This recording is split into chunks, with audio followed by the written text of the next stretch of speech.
First of all, let me thank you all for coming to this public meeting to discuss the future of our town.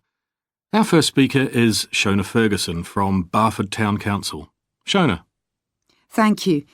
First, I'll briefly give you some background information. Then I'll be asking you for your comments on developments in the town. Well, as you don't need me to tell you, Barford has changed a great deal in the last 50 years. These are some of the main changes. 50 years ago, buses linked virtually every part of the town and the neighbouring towns and villages. Most people used them frequently, but not now, because the bus companies concentrate on just the routes that attract most passengers. So parts of the town are no longer served by buses. Even replacing old, uncomfortable buses with smart new ones has had little impact on passenger numbers. It's sometimes said that bus fares are too high, but in relation to average incomes, fares are not much higher than they were 50 years ago. Changes in the road network are affecting the town.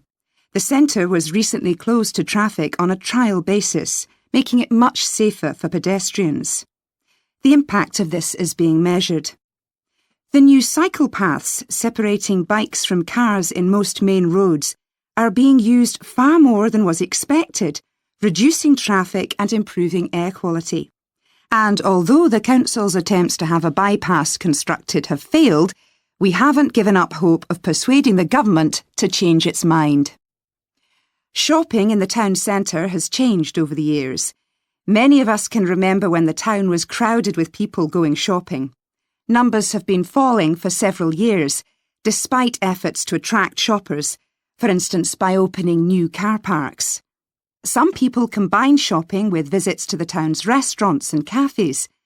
Most shops are small independent stores, which is good, but many people prefer to use supermarkets and department stores in nearby large towns, as there are so few well-known chain stores here.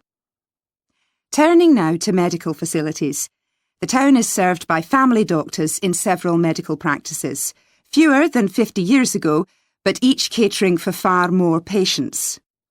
Our hospital closed 15 years ago, which means journeys to other towns are unavoidable.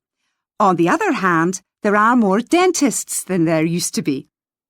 Employment patterns have changed along with almost everything else.